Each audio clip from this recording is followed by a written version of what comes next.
The snow fell heavily on that December night, turning the streets into a white, hostile desert. Grace Miller pulled her thin coat tighter around her body as she hurried from the bus stop to the building where she lived. Her fingers were numb, and every breath burned her lungs with the icy air that cut like a blade. The thermometer at the corner pharmacy read -8 degrees, and the forecast promised the temperature would drop even further overnight. She climbed the 3 flights of stairs with tired steps, carrying 2 grocery bags filled with the most basic items her supermarket cashier's salary had managed to cover that week.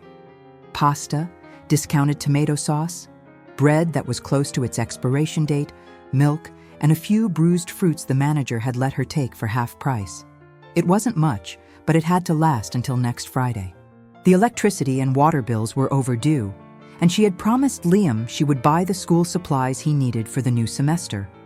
Thomas's life insurance had covered the funeral and part of the medical debts, but there was nothing left beyond a rented 2-bedroom apartment and the responsibility of raising an 11-year-old boy on her own.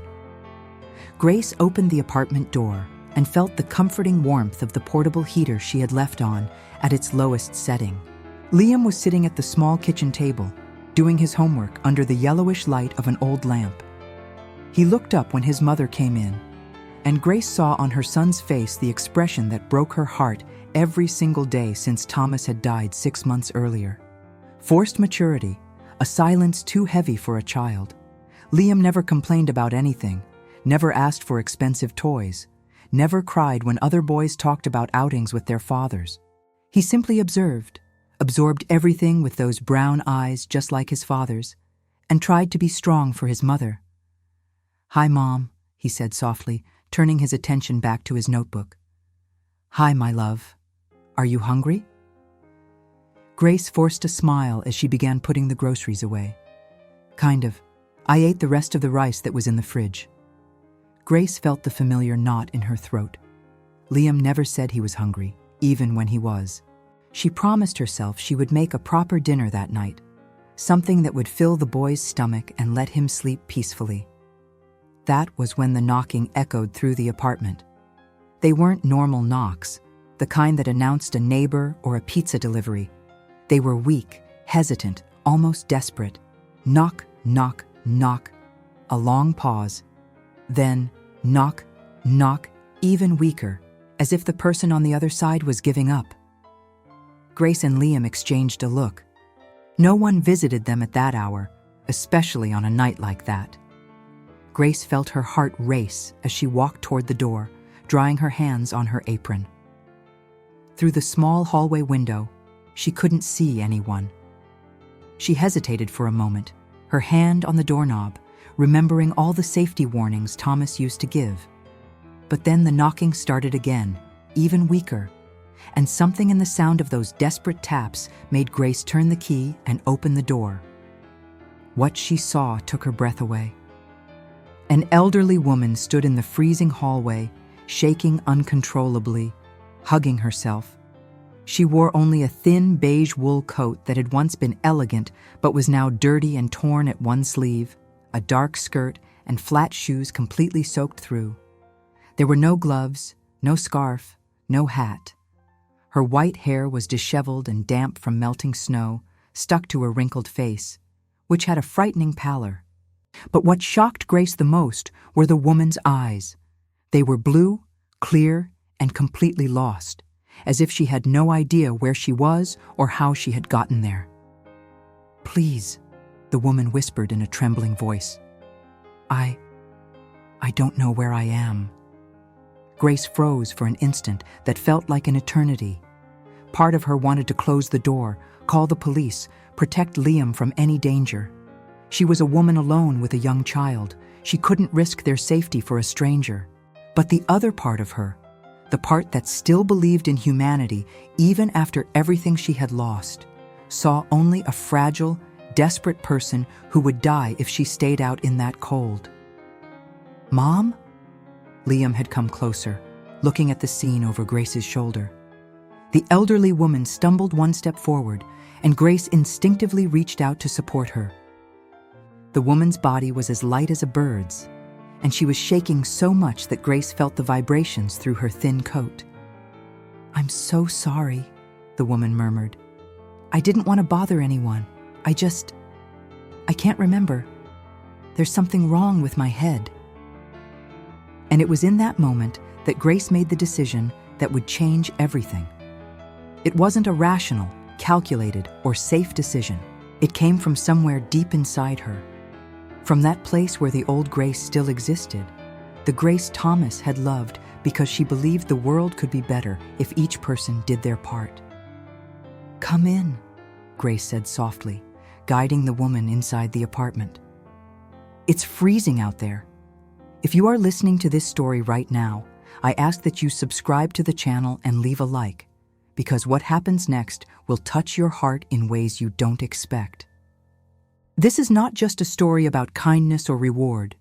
It's about the choices we make when no one is watching, about human dignity, and about how sometimes we save someone without realizing we are saving ourselves. Comment below which country and city you're watching from, and tell me, would you have opened your door that night? Grace closed the door behind the woman and felt the weight of that decision settle on her shoulders. Liam watched everything in silence, his big eyes fixed on the stranger who was now inside his home. The woman kept trembling, looking around the small apartment with a confused expression, as if trying to understand where she was. "Sit here near the heater," Grace said, guiding her to the worn armchair by the heat source. "Liam, get the blanket from the couch." The boy quickly obeyed, bringing the crocheted blanket his grandmother had made years earlier. Grace carefully wrapped the woman in it, noticing how her hands were icy, almost bluish at the fingertips. She knelt in front of her, looking into her lost eyes. "What's your name?" Grace asked gently. The woman blinked several times, as if the question required immense effort to process. "Eleanor," she finally replied. "My name is Eleanor." "All right, Eleanor, I'm Grace, and this is my son Liam. Can you tell me where you live? Or the name of someone we can call?" Eleanor frowned, and Grace saw something close to panic cross her face. I should know that, shouldn't I? But everything is so confused. I remember going out. There was something important I needed to do." She brought her hands to her head, her fingers trembling. "Why can't I remember?" Grace exchanged a worried look with Liam. The woman was clearly disoriented, possibly hypothermic, maybe with some medical condition. She should call an ambulance, the police, someone. But Grace knew how the system worked. Eleanor would be taken to an overcrowded hospital, then maybe to a shelter. And on a night like that, with the temperature dropping every minute, the chances of her receiving proper care were slim. "It's okay," Grace said, keeping her voice calm. "We'll take care of you first, then we'll figure out the rest." "Are you hungry?" Eleanor looked at Grace as if the question were the most surprising thing she had ever heard. Her eyes filled with tears. "I don't want to be a burden," she whispered. "I've already caused enough trouble." "You're not a burden at all," Grace replied, surprised to realize it was true. "When was the last time you ate?" Eleanor slowly shook her head. I don't remember." Grace stood up and went to the kitchen, her mind racing. She didn't have much, but she had enough to feed one more person that night. She put water on to boil, took out the pasta and the tomato sauce. Liam came closer, speaking softly. "Is she okay, Mom?" "I don't know, my love, but she needs help, and there's nowhere to send her on a night like this." "What if she's dangerous?" Grace looked at her son, seeing the same concern she felt. But then she looked back at Eleanor, curled up under the blanket, staring at her own hands as if she didn't recognize them. And Grace knew that, dangerous or not, she wouldn't be able to live with herself if she sent that woman back into the cold. "Look at her, Liam. She can barely stand, and you know what your dad would say." Liam stayed quiet for a moment, then nodded slowly. "He'd say we do what's right, even when it's hard." "Exactly." While the water boiled, Grace prepared a hot tea and brought it to Eleanor. The woman accepted the mug with both hands, letting the steam warm her face before taking a small sip. Grace noticed that despite the shaking, Eleanor held the mug with a peculiar delicacy, her fingers positioned elegantly, her pinky slightly raised. It was a small detail, but it caught Grace's attention. "Dinner will be ready in a few minutes," Grace said, going back to the kitchen. She made the pasta, stretching what she had as much as possible, adding extra water to the sauce to make it last, slicing the bread thinly. It wasn't the meal she wanted to serve, but it was what there was. When she set the plates on the table, she called Eleanor and Liam. The elderly woman stood up slowly, still wrapped in the blanket, and walked to the table with unsteady steps. She sat carefully, and Grace noticed again that posture, the way she held the utensils, the way she waited for everyone to be seated before starting to eat. They were the manners of someone who had been raised in another time, another world. Eleanor took the first bite and stopped. Her eyes filled with tears again. "It's delicious," she said, her voice breaking. "Thank you so much." Grace and Liam ate in silence, watching Eleanor eat slowly, each bite seeming to require concentration. When she finished, she looked at Grace with an expression of such deep gratitude that Grace felt her heart tighten. "Do you have family, Eleanor?" Grace asked gently. "Someone who must be worried about you." Eleanor's face closed off, a shadow crossing her eyes. "I did," she said softly. "But I made mistakes. Mistakes that can't be undone. Everyone makes mistakes. Not like mine." Eleanor looked at the window, where the snow continued to fall heavily. "I trusted the wrong person. I believed promises that were lies. And when I realized the truth, it was already too late. I lost everything. My home, my reputation, my family." She closed her eyes. "And now not even my mind is my own." Grace felt a tightness in her chest. There was so much pain in those words, so much loneliness and despair. She knew that feeling, that sense that the world had collapsed and there was no way back. "Do you have any documents with you?" Grace asked. "A wallet, a phone, anything?" Eleanor searched the pockets of her coat and pulled out a small handbag Grace hadn't noticed before. Inside, there was only a silk handkerchief, a few loose coins, and a crumpled piece of paper with an address written by hand. No ID, no phone, no keys. Grace looked at the address, but it was a street she didn't recognize. "Can I keep this for you?" Grace asked, and Eleanor nodded. After dinner, Grace improvised a bed for Eleanor on the couch, using all the extra blankets she had and an old pillow. It wasn't comfortable, but it was warm and safe. Eleanor lay down with a sigh of relief, her eyes already heavy with exhaustion. "Grace," she called softly when Grace was about to turn off the living room light. "Why did you do this? Why did you let me in?" Grace stayed quiet for a moment, thinking about the answer. "Because," she finally said, "if I were lost and cold, I'd want someone to open the door for me." Eleanor closed her eyes, and Grace saw a tear slide down her wrinkled face. "You're a good person, Grace Miller. The world doesn't deserve people like you." Grace turned off the light and went to the bedroom, where Liam was already in bed. She lay down next to her son, listening to his breathing slow as sleep took over. But Grace couldn't sleep. Her mind spun with worries and doubts. Had she done the right thing? What if Eleanor had family desperately looking for her? What if something more serious was going on?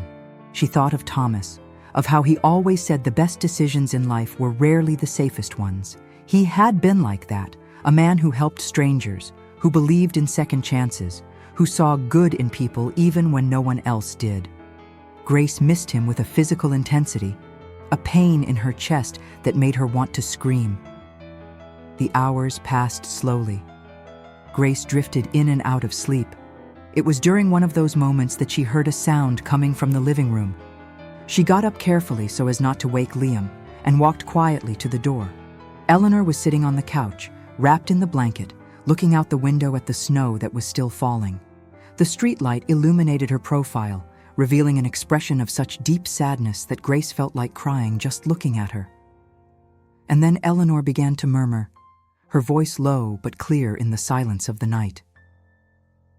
"They must hate me by now. All of them. And they're right to hate me. I was foolish, so foolish. I believed pretty words and empty promises. I gave everything, and he took everything. My home, my money, my dignity. And when there was nothing left to take, he left me, like an old dog that's no longer useful." Grace froze in the hallway, unsure whether she should reveal herself or go back to the bedroom. But then Eleanor spoke again, and the words that came out of her mouth made Grace's blood run cold. "They must hate me by now." The sentence in English, spoken with clarity and a refined accent that completely contrasted with the confusion Eleanor had shown earlier. A chill ran down Grace's spine. There was something about that woman, something far beyond what she seemed. A hidden story, layers of pain and secrets Grace could barely imagine. Eleanor kept looking out the window, unaware of Grace's presence. "There's nothing left for me," she murmured. "Nowhere to go, no friendly face. Just this confused mind that won't let me remember things properly. Sometimes I think it would be easier if I simply disappeared for good, like a snowflake that melts and leaves no trace." Grace felt tears burn her eyes. She knew that despair, that feeling of invisibility, of being forgotten by the world. How many times, in the months after Thomas's death, had she felt exactly like that? A person adrift, without purpose, without anyone who truly saw her. She quietly returned to the bedroom and lay down, but sleep wouldn't come. Eleanor's words echoed in her mind. "They must hate me by now." Who hated Eleanor? What had happened to her? And why, despite the obvious confusion, were there moments when she seemed so lucid, so articulate? Grace stared at the dark ceiling of the bedroom, listening to the wind howl outside, and knew she had opened her door to something much bigger than simply a woman lost in the cold. She had opened it to a mystery, to a story of pain and loss that might mirror her own more than she wanted to admit. And as the night dragged on toward dawn, Grace wondered whether her decision to let Eleanor in had been an act of kindness or the beginning of something that would change her life forever. She didn't know yet that in just a few hours, a black limousine would be parked in front of her modest building, and nothing would ever be the same. Morning arrived with a strange silence. Grace woke to pale winter light coming through the window, and for a moment she completely forgot the events of the night before. Then she heard the muffled sound of someone moving in the living room, and it all came rushing back at once. Eleanor. The woman lost in the cold. The decision she had made without thinking about the consequences. Grace got up slowly, trying not to wake Liam, and walked to the living room. Eleanor was standing by the window, still wrapped in the blanket, looking out at the street covered in fresh snow.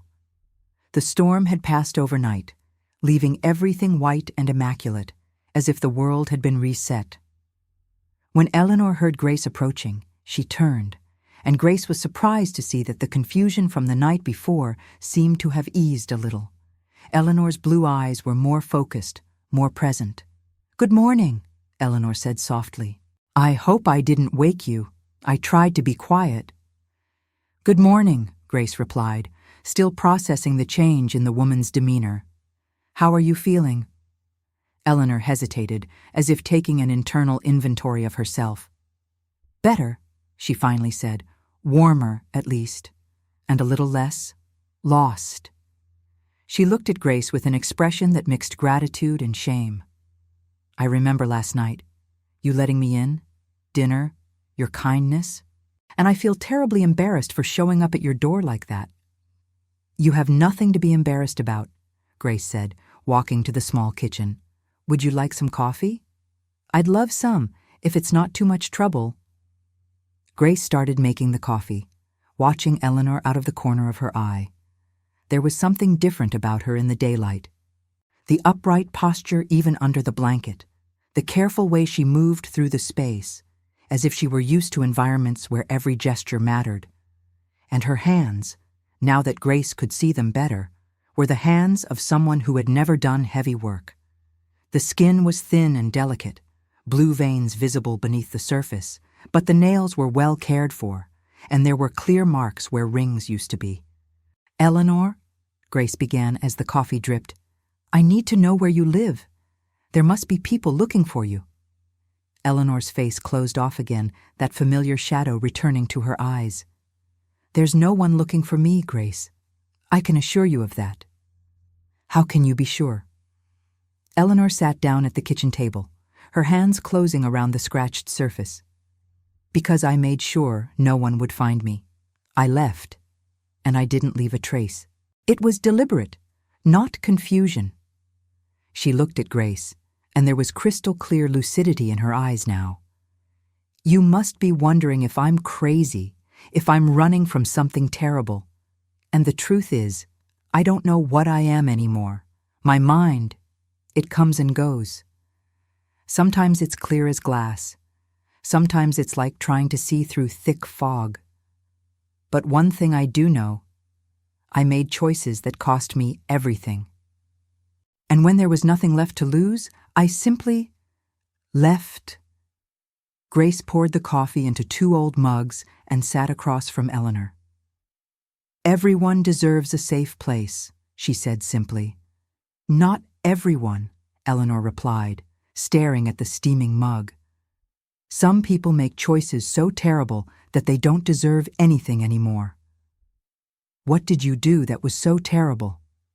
Eleanor took a sip of coffee, and Grace saw her hands tremble slightly. "I trusted," she finally said. "I trusted the wrong man. I believed promises that were lies from the beginning. And when he left me with nothing, without a home, without money, without a reputation, my own family turned their backs on me. They said I was foolish, that I deserved what happened for being naive. And maybe they were right." Grace felt a dull anger growing in her chest. She knew that kind of story all too well, had seen it happen to other women, women who gave everything only to be discarded when there was nothing left to take.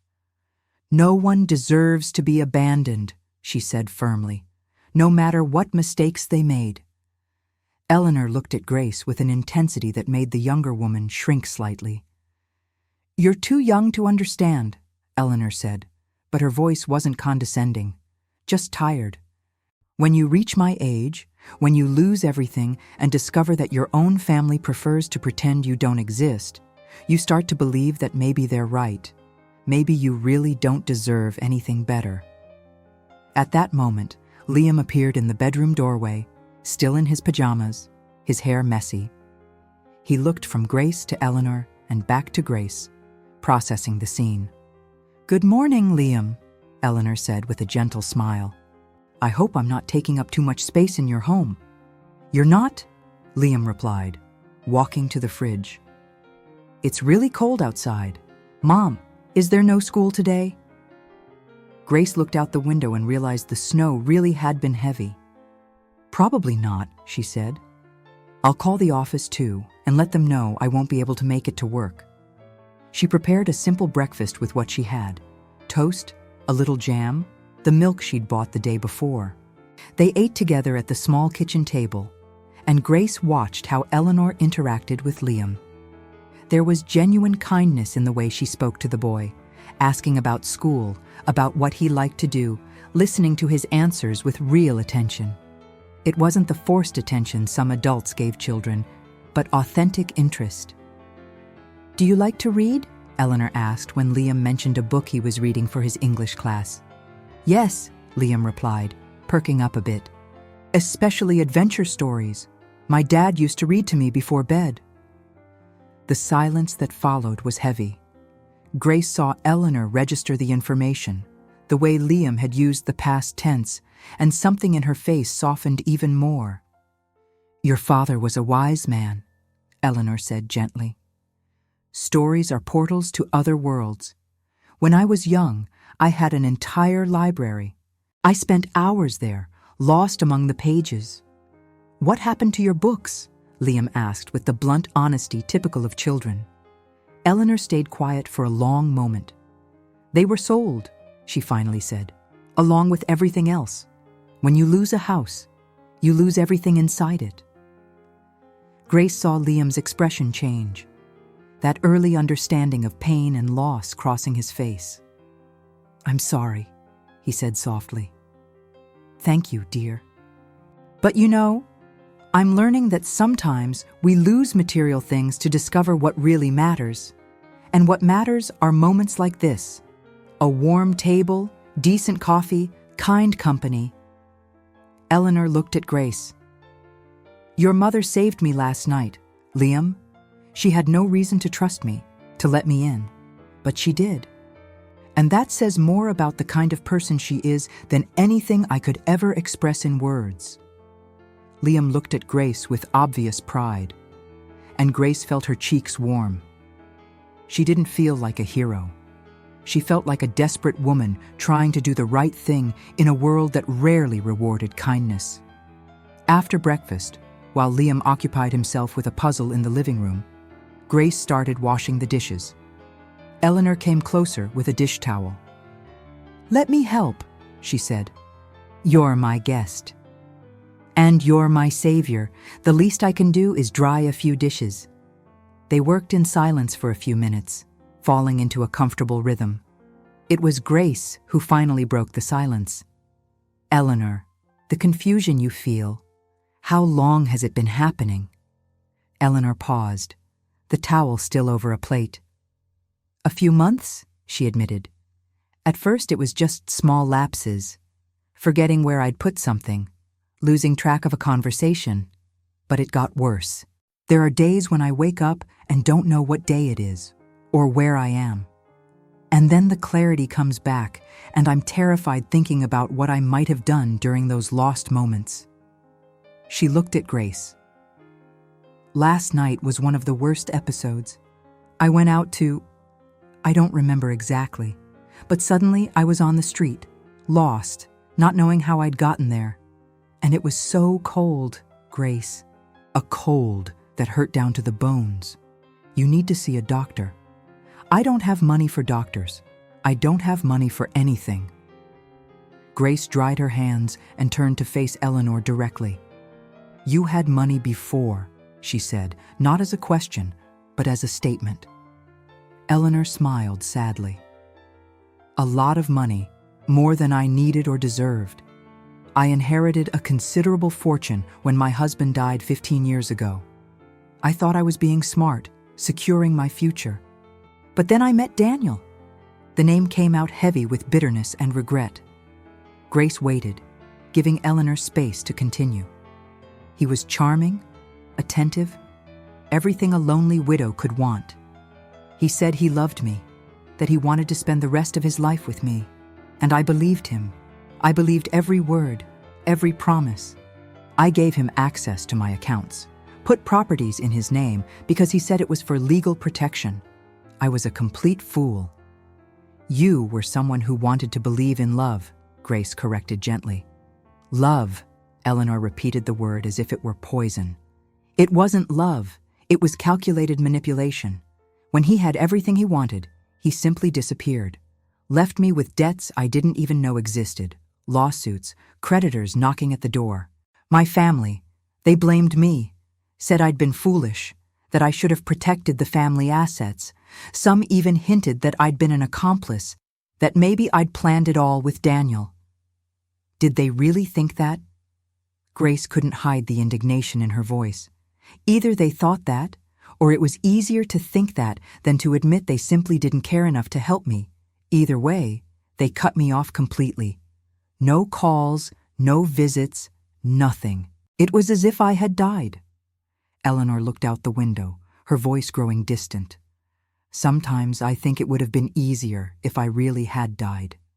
At least there would have been a funeral, some kind of closure.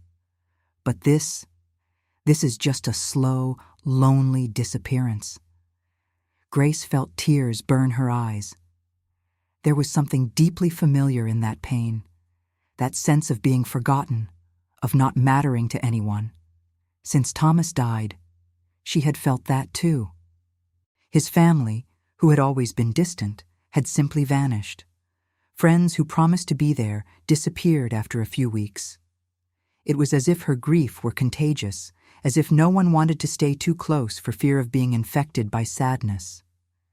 "You're not alone now," Grace said, surprising herself with the firmness in her voice. Eleanor looked at her with eyes shining with tears. "Why are you doing this? You don't know me. I could be dangerous. I could be lying." "You could," Grace agreed, "but I don't think you are. And even if you were, I'd rather risk being fooled than live knowing I let someone freeze to death at my door." They looked at each other for a long moment, two women separated by decades and circumstances, but united by a deep understanding of loss and loneliness. The rest of the morning passed with a strange normalcy. The snow continued to blanket the city, and Grace's small apartment became a temporary refuge from the world outside. Eleanor helped with small household tasks, insisting she needed to feel useful. Grace noticed how she did things, the meticulous way she folded towels, how she organized the dishes in the cupboard with almost reverent care. These were habits of someone who had lived a very different life. In the late afternoon, while Liam was drawing at the table and Eleanor was napping on the couch, Grace took the piece of paper Eleanor had given her the night before. The address was written in elegant but shaky handwriting, 1847 Ashford Lane. Grace picked up her old phone and searched the address. What she found took her breath away. Ashford Lane was one of the most exclusive streets in the city, known for its historic mansions and extremely wealthy residents. The property at number 1847 appeared on luxury real estate websites, listed as recently sold for an amount that made Grace have to sit down. There were photos of the mansion, a magnificent Victorian construction with expansive gardens and a fountain in the front courtyard. Grace zoomed in on the photos, examining every detail, and then she saw it, in one of the interior images, above the fireplace in the library, a portrait. She zoomed in further, and her heart raced. It was Eleanor, younger, maybe 20 years younger, but it was definitely her. Dressed in a dark blue evening gown, jewelry around her neck, a confident smile on her face. The photo caption read, "Library with original portrait of the former owner." Grace sat heavily in the kitchen chair, her mind racing. Eleanor wasn't just a woman who had once had money. She had been rich, very rich. And that house, that magnificent mansion, had been hers. What had happened? How did someone go from living in a place like that to being lost on the streets on a winter night? She looked at Eleanor sleeping on the couch and saw no longer a mysterious stranger, but a woman who had fallen from very high up. And the higher the fall, the more painful the impact. Grace ran her fingers over the phone screen, looking at photos of the life Eleanor had lost. There was something deeply tragic about it, something that touched Grace on a level she could barely understand. She thought about her own loss, about Thomas, about how her life had changed in an instant. But at least she still had Liam, still had a purpose. What did Eleanor have? Just memories of a life that no longer existed and a mind that was slowly betraying her. When Eleanor woke from her nap, the sun was already beginning to set, painting the snow outside in shades of pink and orange. She sat up slowly, disoriented for a moment, then saw Grace looking at her. "How long did I sleep?" she asked. "A few hours. You needed it." Eleanor rubbed her face, and Grace saw that familiar confusion returning to her eyes. "What day is it today?" "Saturday, December 14th. Eleanor repeated the date to herself, as if trying to anchor it in her memory. "December," she murmured. "Christmas is coming." Something tightened in her face. "We used to have big Christmas parties, the whole house decorated, trees in every room, lights everywhere. We invited everyone, family, friends, acquaintances. It was magical." She looked at Grace. "And now I don't even know where I'll be at Christmas." "You can stay here," Grace said without thinking. If you want. Eleanor slowly shook her head. You've already done too much, Grace. I can't accept more of your generosity. It's not generosity. It's... Grace searched for the right words. It's humanity. It's what we do for each other when the world gets too cold.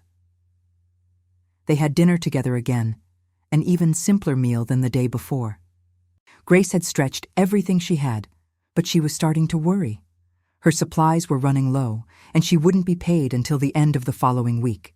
But she couldn't say it, couldn't make Eleanor feel like a burden. After dinner, while Grace washed the dishes, Liam approached Eleanor on the couch. He was holding a book. Could you read to me? He asked shyly. My mom is busy, and you said you liked books. Eleanor took the book with gentle hands, looking at the cover. It would be an honor, she said. Grace watched out of the corner of her eye as Eleanor began to read to Liam, her voice coming alive as she narrated the story. There was a theatrical quality to the way she read, changing voices for different characters, pausing at just the right moments to build suspense. Liam was completely absorbed, his eyes glued to Eleanor's face. And in that moment, in that small living room of a modest apartment, with a broken woman reading to a boy who had lost his father, Grace felt something shift in her chest. It wasn't pity, it wasn't charity, it was connection. It was recognizing that everyone was lost in some way. Everyone was trying to find a place in the world where they could belong. When the story ended, Liam clapped softly. You're really good at this, he said. Even better than my dad. Eleanor smiled, but Grace saw tears at the corners of her eyes.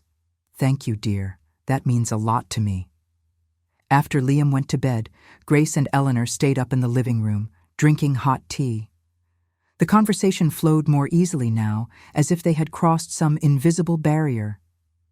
You've been a good mother to that boy, Eleanor said softly. He's kind, intelligent, empathetic. Those qualities don't come from nowhere. They're cultivated. I'm trying, Grace replied, but it's hard alone. Sometimes I feel like I'm not enough. You're more than enough. Trust me, I've seen many families with all the money and resources in the world who couldn't raise children with half the quality of your Liam. Grace took a sip of tea, gathering courage for the question that had been burning inside her all day. Eleanor, I looked up the address you had in your pocket, Ashford Lane. That house. Was it yours? Eleanor went very still, her cup frozen in midair. Finally, she nodded. It was, for almost 40 years. My husband bought it when we got married. We raised our daughter there, made enough memories to fill 1,000 lifetimes. She set the cup back on the saucer with trembling hands. And then Daniel came along, and I was foolish enough to put everything at risk for an illusion of late romance. When I realized what he was doing, it was too late. He had mortgaged the property, withdrawn funds, created debts in my name. The lawyers said I could fight it, but it would take years and all the money I no longer had. In the end, it was easier to just let go. And your daughter? The pain that crossed Eleanor's face was almost physical. My daughter, she said slowly, was the first to turn her back on me. She said I had betrayed her father's memory, that I had been selfish and foolish. She has her own family now, her own problems. There's no room for a mother who has become an embarrassment.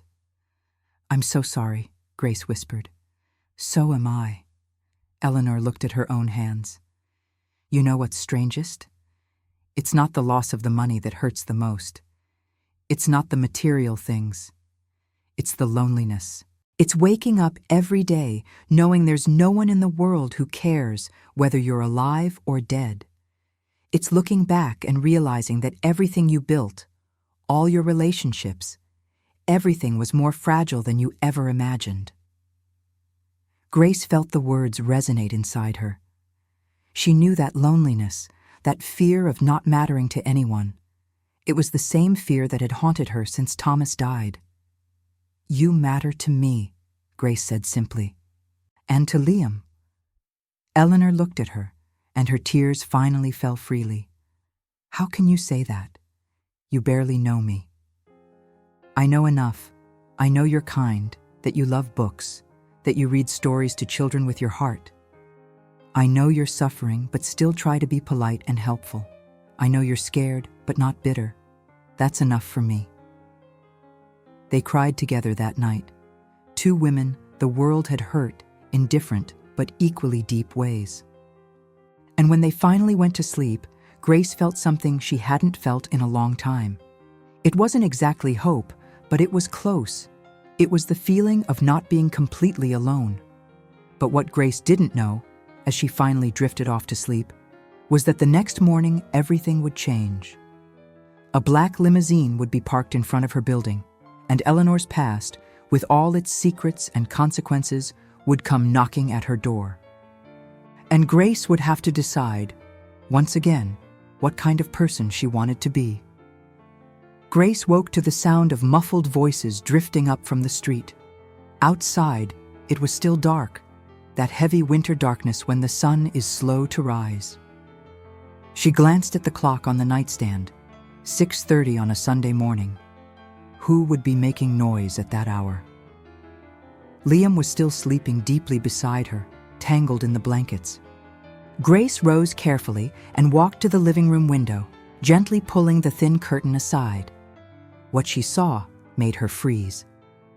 A black limousine was parked directly in front of the building. It was not an ordinary car, not a taxi or an Uber. It was a long, glossy limousine, gleaming even beneath the snow that had fallen overnight. The kind of vehicle Grace only saw in movies or when a celebrity came to town. The engine was running, releasing white steam into the frozen air, and she could see the silhouette of a uniformed driver behind the wheel. Neighbors were already at their windows, watching. Mrs. Patterson from the apartment below stood on the sidewalk in her robe, trying to get a better look. Mr. Kim from the corner had stopped in the middle of his morning walk, staring with his mouth open. Panic rose in Grace's throat. Had Eleanor lied? Was she dangerous in some way? Had Grace put Liam in danger? She turned toward the sofa and saw Eleanor sitting perfectly upright, fully awake, staring at the door with an expression Grace could not quite read. It was not fear, exactly. It was something closer to resignation. "Eleanor?" Grace whispered. "Are you seeing this?" "I am," Eleanor replied softly. "They found me." "Who?" Before Eleanor could answer, firm but polite knocks echoed through the door. They were not frantic knocks like Eleanor's had been 2 days earlier. These were the knocks of someone accustomed to being answered.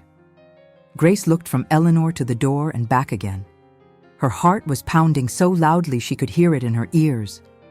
But then she saw the look on Eleanor's face, that absolute vulnerability, and something inside Grace hardened. Whatever was on the other side of that door, she would not let anyone hurt this woman. She walked to the door and opened it only a crack, keeping the safety chain fastened. A man stood in the hallway.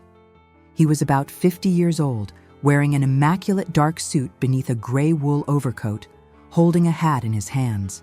His graying hair was perfectly combed, and there was a respectful seriousness in his expression that immediately eased Grace's fear a little.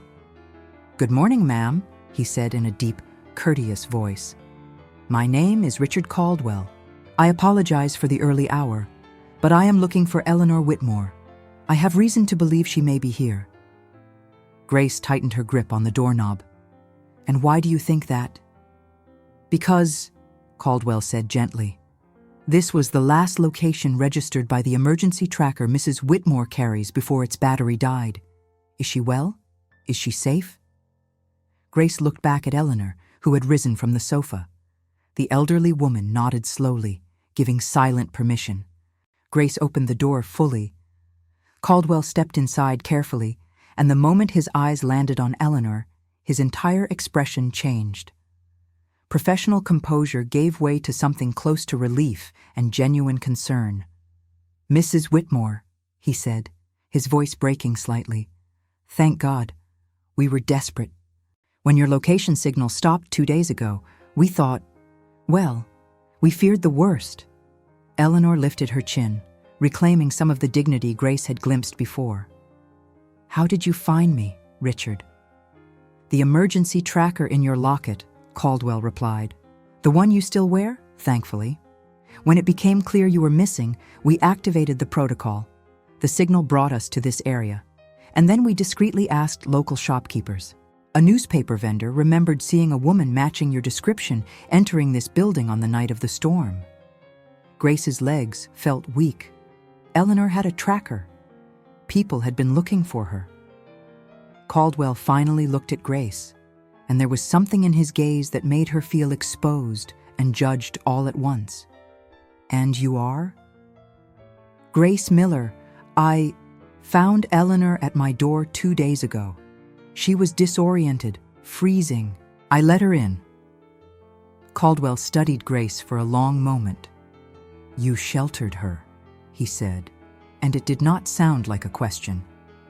During the worst storm of the year, you opened your door to a complete stranger. I couldn't leave her outside, Grace said defensively.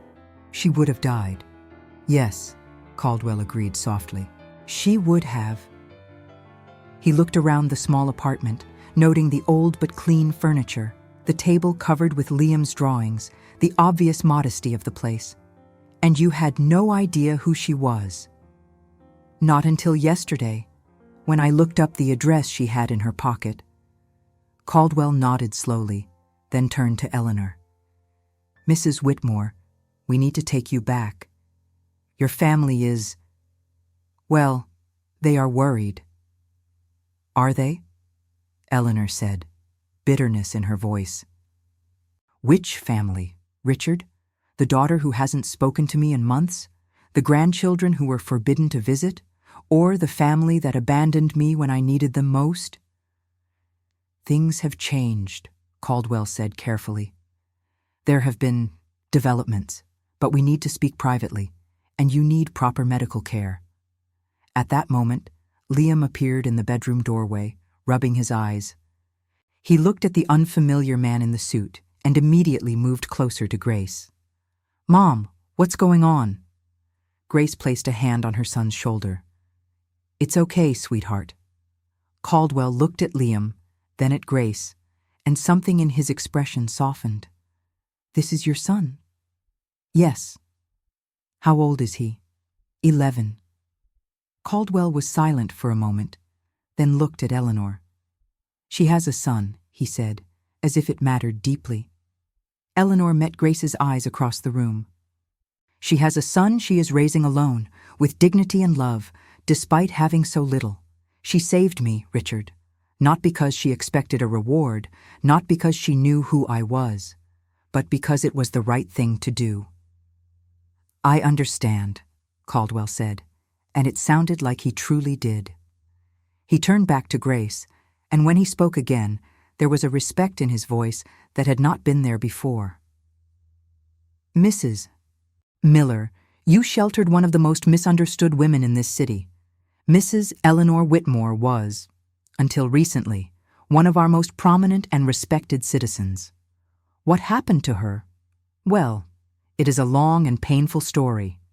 But what you did, opening your door, sharing your food, offering safety without expecting anything in return. He paused, choosing his words. That is something rare in this world. Grace felt her face burn. The neighbors were still watching through their windows. She could imagine what they were thinking, the gossip already forming.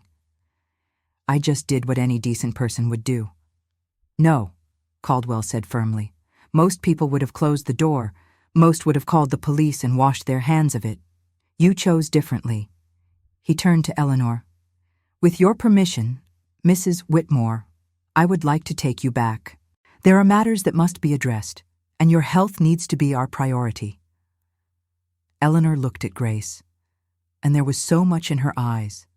Gratitude, shame, fear, hope. Grace, she said softly, you gave me more in these 2 days than my own family has given me in years.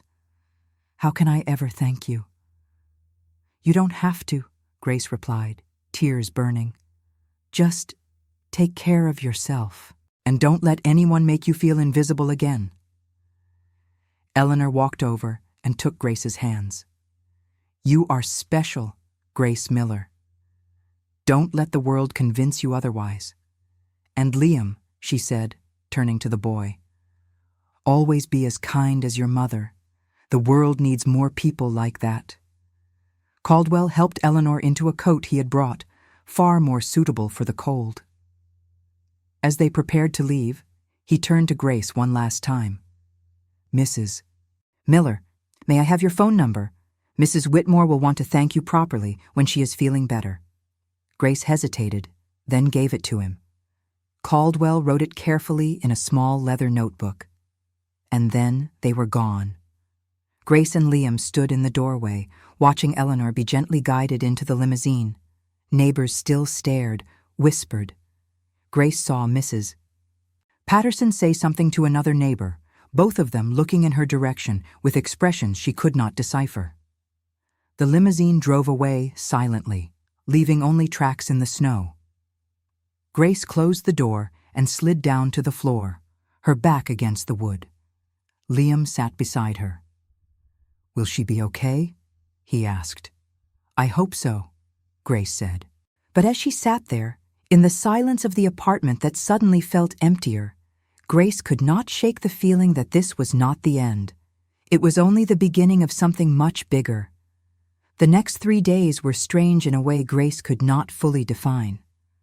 She returned to work on Monday, stood behind the grocery store register doing the same repetitive tasks as always, but something had changed.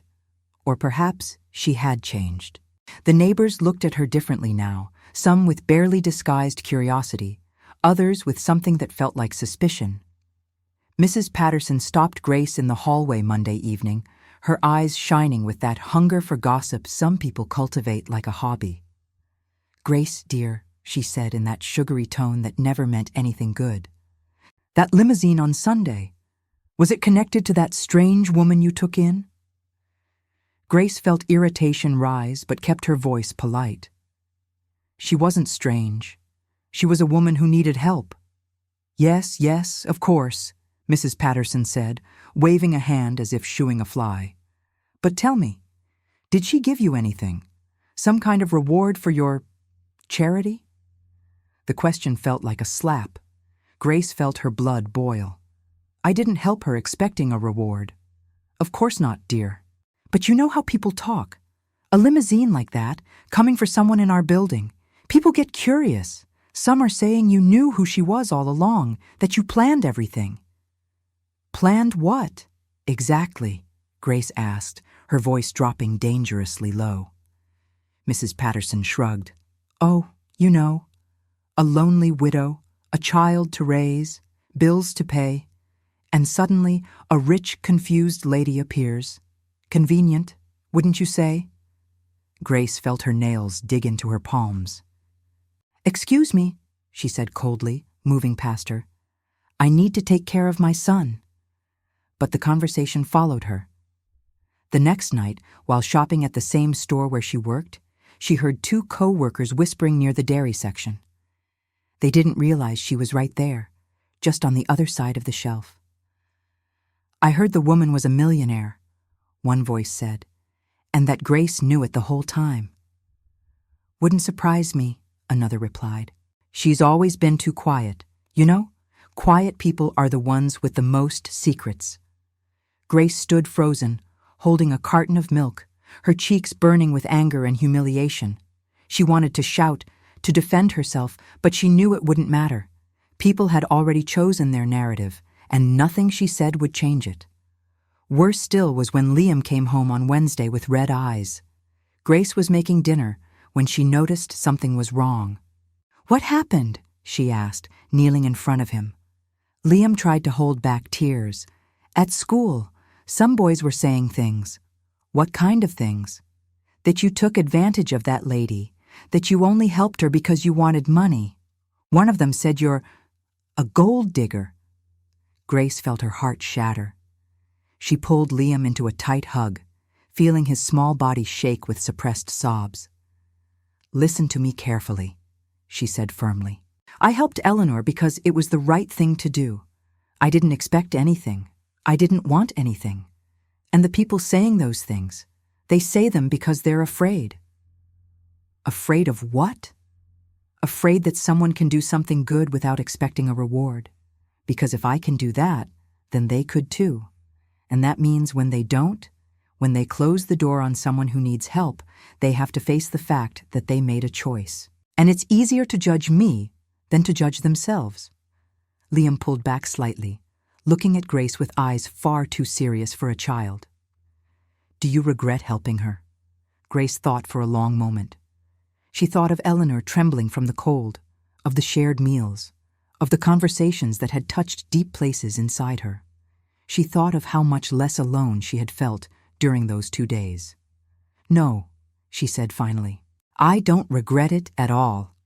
It was on Thursday that Grace's phone rang. The number was unfamiliar, and she almost didn't answer, but something made her pick up.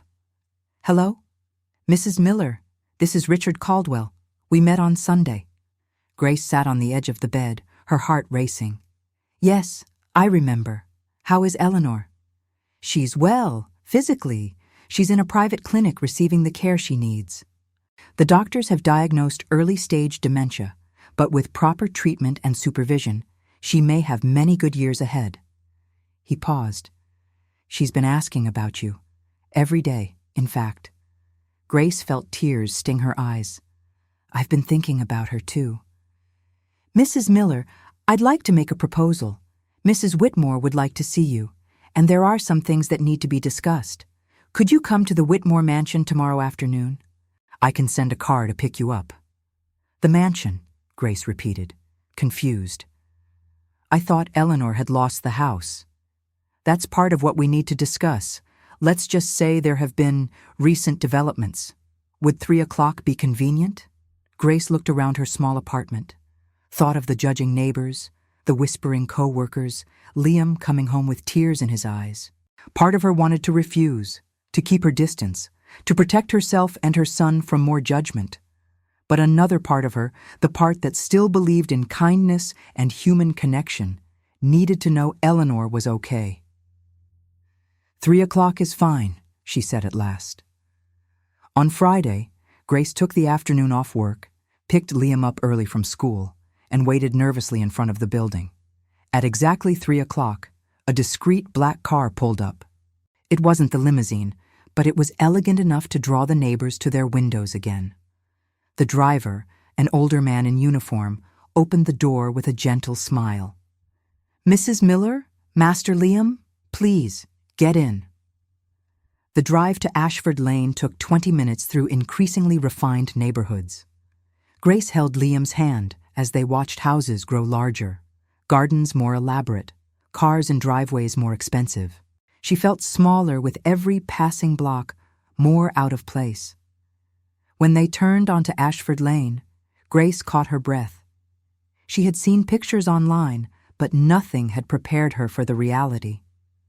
The Whitmore mansion was magnificent, a 3-story Victorian structure of stone and brick, with octagonal towers, ornate balconies, and stained glass windows catching the winter sunlight.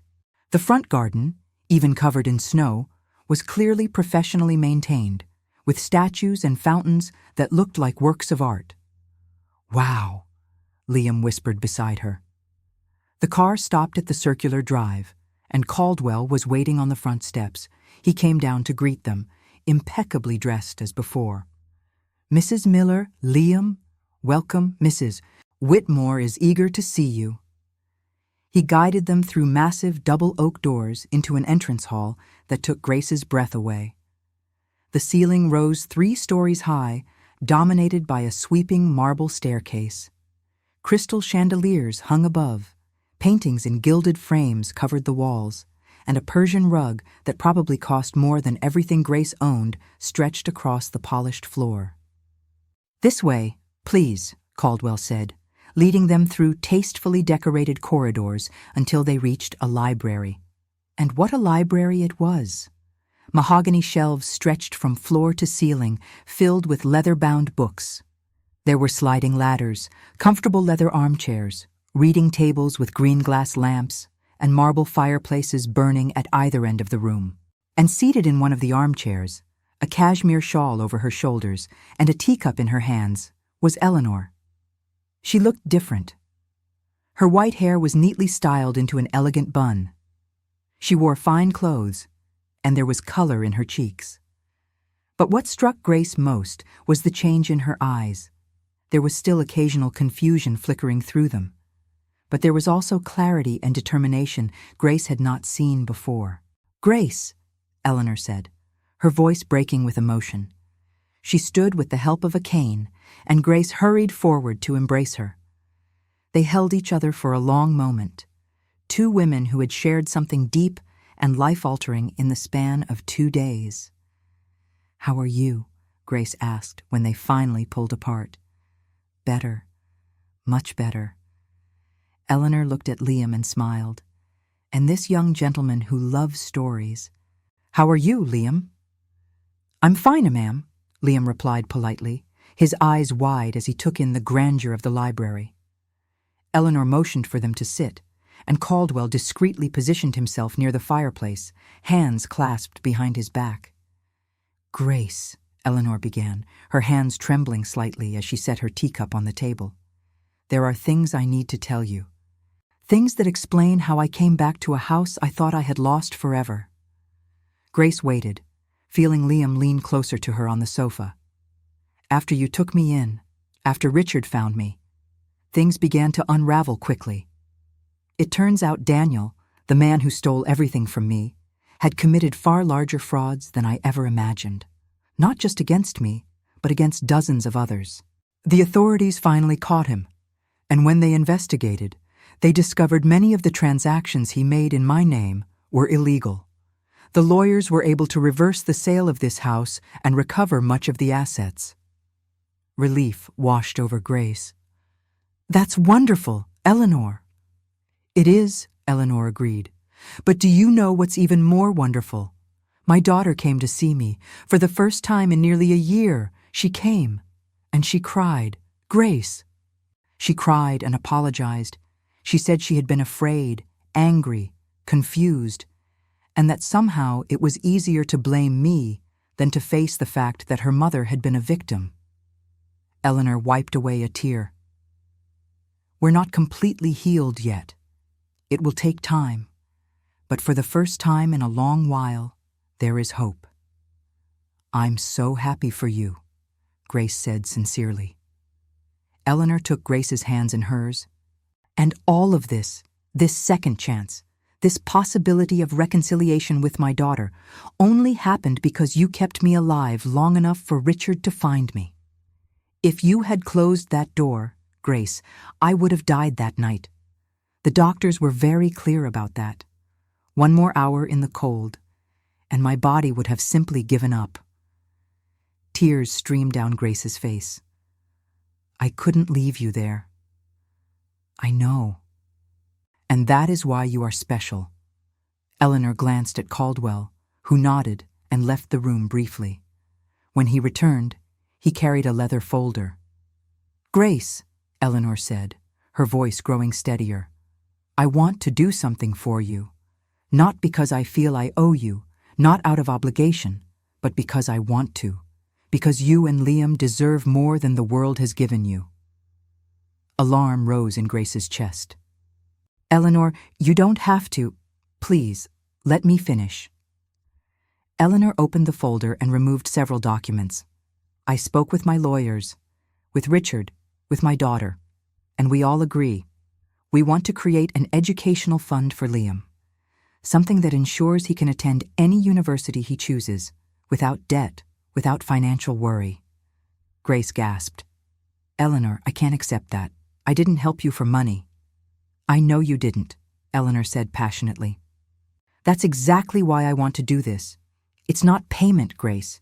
It's gratitude. It's recognition. It's a grandmother who can no longer do much for her own grandchildren, wanting to help a special child whose father is no longer here to provide." Grace shook her head, tears falling freely now. "People are already talking, saying I planned everything, that I knew who you were, that I took advantage of you."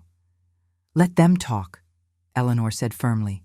"People always do, especially when faced with genuine kindness, because it makes them uncomfortable with their own inaction. But Liam, the kids at school are saying terrible things to him." Eleanor looked at Liam tenderly. "Liam, what do you think about all this?" The boy was quiet for a moment, then said with surprising maturity, "I think my mom did the right thing, and I think the people saying bad things wouldn't have done the same, so their opinions don't matter much to me." Grace looked at her son with a mixture of pride and sadness. He shouldn't have to think about these things, shouldn't have to defend his mother against cruelty. Caldwell stepped forward. "Mrs. Miller, may I say something?" Grace nodded. "I've worked for the Whitmore family for 25 years. I've seen many things. I've seen people draw close to Mrs. Whitmore only for what she could offer. I've seen false friends, opportunists, flatterers. And when she lost everything, I watched those same people disappear like smoke." He looked directly into Grace's eyes. "But you didn't know who she was. You expected nothing. You gave from what little you had because you were human. That has no price. And if anyone judges you for accepting gratitude in return, then they are the ones with the problem, not you." Grace covered her face with her hands, sobbing. It was all too much, the kindness, the generosity, the weight of other people's judgment. Eleanor rose with effort and sat beside Grace, wrapping an arm around her. "You saved my life, dear, literally. Now let me do something that can change Liam's life, not out of obligation, but out of love. Because in those 2 days in your simple apartment, I felt more human warmth than I had felt in years in my mansion full of expensive things and false people." Grace finally looked up, seeing Eleanor through her tears. "Do you really want to do this?" "With all my heart." "Then," Grace said slowly, "I accept, not for me, but for Liam, because he deserves every opportunity I can't give him alone." Eleanor smiled, a smile of pure joy. "Thank you," she whispered. "Thank you for letting me do this." They talked for another hour, about plans for the future, about Eleanor's health, about Liam's school. Caldwell served tea and biscuits, and for the first time in a long while, Grace allowed herself to relax, to believe that perhaps, just perhaps, kindness could be rewarded without being tainted. When it was finally time to leave, Eleanor walked them to the door. "Come visit me whenever you like," she said. "This house is far too big for an old woman alone. It needs young voices, laughter, life." "We will," Grace promised. On the drive home, Liam turned to Grace. "Mom, are people going to keep saying bad things about you?" Grace thought carefully before answering. "Probably," she said honestly. "But you know what I learned? Their opinions don't define who I am. Only my actions do. And if I had to do it all over again, I'd make the same choice." "Me too," Liam said, slipping his small hand into hers. 3 months had passed since that day at the Whitmore mansion, and Grace's life had changed in ways she never could have imagined. Liam's education fund was established, safely secured in accounts that would guarantee his future. But more important than the money was the friendship that had blossomed between 2 women separated by decades and circumstances, yet united by a deep understanding of loss, loneliness, and the courage required to keep going. Grace visited Eleanor every week, sometimes bringing Liam, sometimes coming alone. They drank tea in the library, talked about books, about life, about the small triumphs and daily struggles that so often go unnoticed. Eleanor was doing better with proper treatment, though she still had moments of confusion. But now there were people around her, people to care for her, to keep her safe when the fog descended over her mind. Eleanor's daughter, Margaret, had reconciled with her mother slowly but genuinely. Grace met her a few times, a woman in her early 50s with the same blue eyes as Eleanor, carrying her own burden of guilt and regret. She thanked Grace repeatedly, tears in her eyes, for saving the woman she herself had abandoned when she was needed most. "I was so afraid," Margaret confessed to Grace during one of those visits. "Afraid that my mother really had been complicit, afraid of what people would say, afraid of losing my own social standing.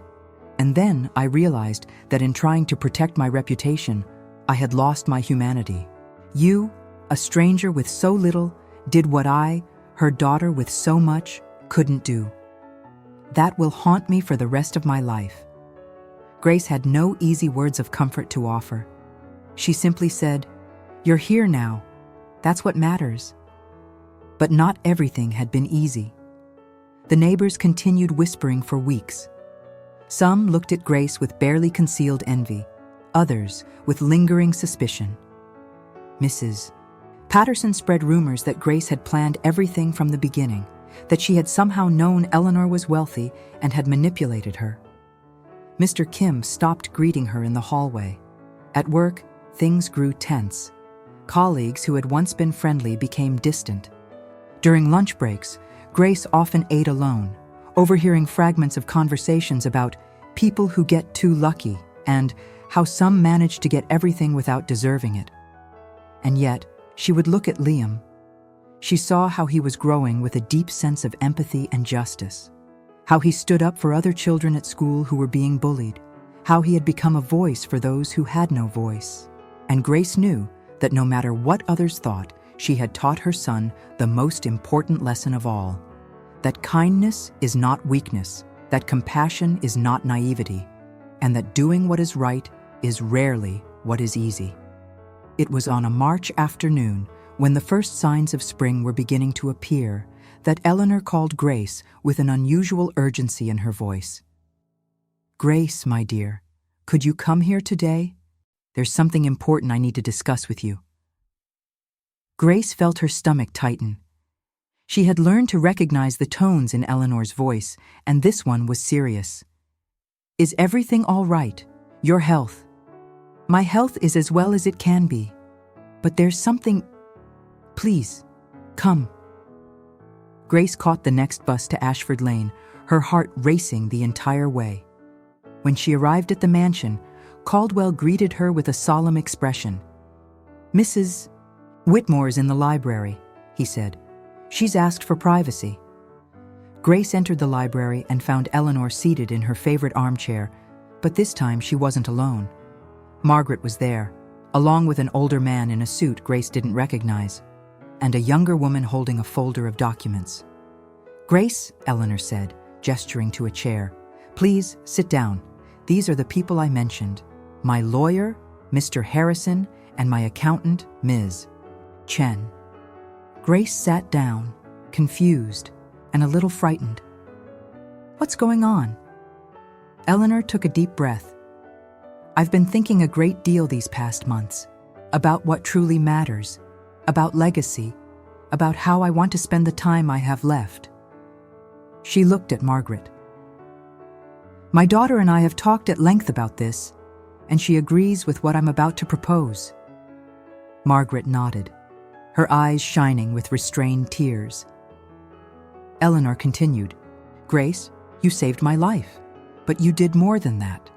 You reminded me that there was still goodness in the world, that there were still people who cared about strangers, that humanity was not completely lost. And in these past months, you've become the truest friend I've had in decades." "Eleanor," Grace began, but the older woman raised a hand. "Let me finish, my dear. We've already established Liam's education fund, and that is secure. But I want to do more. I want to create something that honors what you did, something that creates a multiplying effect of kindness." Mr. Harrison opened his folder. "Mrs. Whitmore is establishing a foundation. It will be called the Grace Miller Foundation for the Assistance of Vulnerable Seniors." Grace felt the world spin. "What?" Eleanor leaned forward. "How many people like me are out there, Grace? Elderly people confused, lost, vulnerable, with nowhere to go. How many die alone because no one opens the door? This foundation will provide emergency shelter, medical assistance, family tracing services, everything I needed that night and didn't have. And, Margaret added, her voice breaking, it will also provide support for family caregivers, education about dementia and age-related illnesses, and family reconciliation programs. Because if I'd had proper resources and guidance, perhaps I wouldn't have abandoned my mother when she needed me most. Grace covered her mouth with her hands, tears streaming freely. I don't know what to say. Say you'll serve on the board of directors, Eleanor said. Say you'll help ensure this foundation fulfills its mission. Your perspective, as someone who lived with very little but never lost her humanity, is invaluable. But I don't know anything about running a foundation. You know about kindness, Eleanor said firmly. You know about making the right choice, even when it's difficult. You know how to see the human being behind the circumstances. That's all we need. Ms. Chen passed documents to Grace. There's also the matter of your current living situation, she said, professionally but kindly. Mrs. Whitmore would like to offer you a new home on one of her properties. It's a 3-bedroom house, fully furnished, rent-free.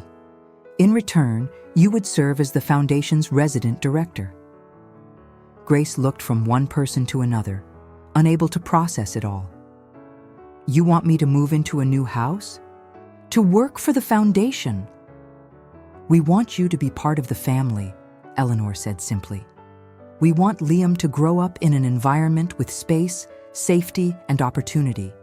We want you to have a purpose beyond merely surviving. And selfishly, her voice broke, I want my friend close while I still have time. Grace thought of the small apartment, the judgmental neighbors, the dead-end job at the grocery store. She thought of Liam and all the doors that could open for him. But above all, she thought of Eleanor, this woman who had entered her life by chance and stayed by choice. People will say I'm taking advantage, Grace said softly. They'll say I manipulated you, that I pretended to be kind to get all this. Let them talk, Margaret said, her voice unexpectedly firm. My mother nearly died because I cared too much about what people would say, not about what was right. Don't make the same mistake. Do what's right for you and for Liam, not what will silence the gossip. Eleanor took Grace's hands. My dear, I've learned something these past months. People who judge quickly are the ones who have never done anything worthy of judgment. They live such small, safe lives that any act of true kindness or courage threatens them. Because if they admit that you did something extraordinary without ulterior motives, they have to confront their own choice to do nothing. Grace closed her eyes, feeling the weight of the decision.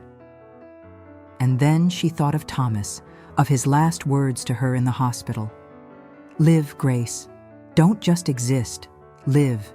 Be brave. Teach our son to be brave. She opened her eyes and looked at Eleanor. Yes, she said. I accept. Eleanor let out a sob of relief and joy, pulling Grace into an embrace. Margaret joined them, the 3 women crying and laughing at the same time. Mr. Harrison and Ms. Chen exchanged satisfied smiles, and Caldwell, standing discreetly near the door, wiped his own eyes. The transition took a few weeks. Grace moved out of the apartment, ignoring the stares and whispered comments from the neighbors. Mrs. Patterson made a point of speaking loudly enough for Grace to hear. I knew something was wrong from the beginning. Grace simply smiled and kept carrying boxes. On the last day, as Grace locked the door for the final time, Mr. Kim stopped her in the hallway. He looked down at the floor, clearly uncomfortable. I judged you, he said simply. I was cruel in my thoughts and my words, and I was wrong. My wife made me see that. She said you did what any of us should have done, but none of us had the courage to do. I'm sorry. Grace was surprised, but touched. Thank you for saying that, she replied gently. It means a lot. The new house was perfect, very close to the mansion. 3 bedrooms, a spacious kitchen, a living room with a fireplace, and windows overlooking the gardens of the property. Liam had his own bedroom for the first time in his life, with space for books, for play, for simply being a child. The Grace Miller Foundation officially launched in May, with a ceremony that attracted local media attention. Grace had to give interviews, something that terrified her at first.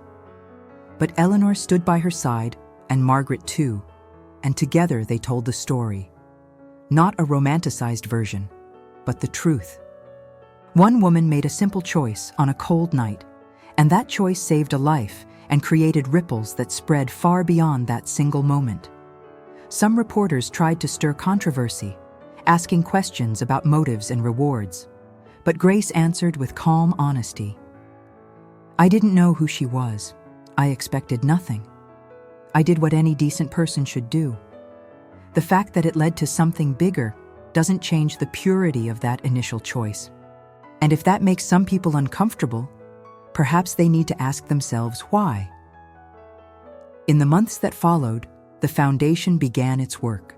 Emergency shelters were established, partnerships with hospitals were formed, family tracing programs were implemented, and Grace was at the center of it all, bringing her unique perspective as someone who had lived with very little but never lost her humanity.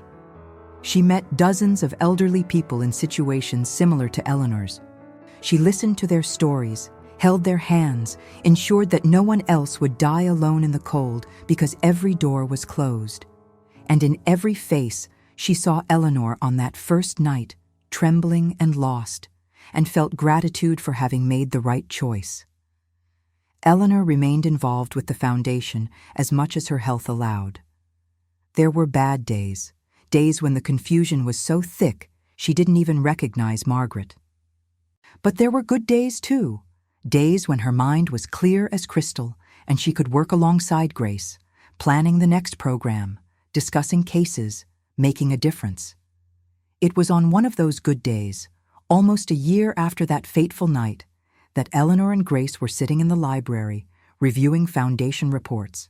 Snow was falling outside again, but now they were warm, safe, together. "Grace," Eleanor said suddenly, setting the papers aside, "do you regret anything?" Grace thought for a long moment. She thought about the judgments she still occasionally faced, the relationships she had lost, the simple but predictable life she had left behind. And then she thought of Liam, flourishing in his new environment, already talking about universities and futures that once seemed impossible. She thought of the foundation and the lives they were saving. She thought of Eleanor, this extraordinary woman who had become not just a friend, but family. "No," she said finally, "I don't regret anything. That night, when I opened my door, I didn't know I was opening it to all of this. I thought I was just saving one life, but in truth, I was saving two, yours and mine." Eleanor smiled, tears shining in her eyes. "Sometimes," she said softly, "the door we open to save someone else is the very same door that saves us." Grace nodded, feeling the deep truth of those words. She had lost Thomas, had faced poverty and judgment, had felt invisible and forgotten. But that December night, when she could have chosen safety and indifference, she chose risk and compassion. And that choice changed everything. At that moment, Liam ran into the library, his cheeks flushed from playing in the snow, holding a book he wanted to show Eleanor. And as Grace watched Eleanor and her son laughing together, discussing the story, she felt a deep peace settle in her heart. The world could still be cruel, people could still judge. Life still held difficulties and challenges. But there was also this connection, love, purpose. There were moments of pure grace, where strangers became family, where kindness was recognized and multiplied, where a single brave choice could change not just one life, but many. Grace thought of the words Thomas had spoken in the hospital. "Live, Grace. Don't just exist, live." And finally, for the first time since he had died, Grace felt that she truly was living. If you made it this far, thank you for listening to this story until the end. Sometimes we need reminders that kindness still matters, that our choices carry weight, that what we do for others comes back to us in ways we never expect. If this story touched your heart in any way, leave a like and comment on what moved you most. Would you have opened the door that night?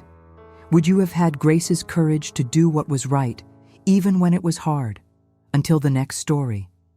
Take care, and always be the person who opens doors.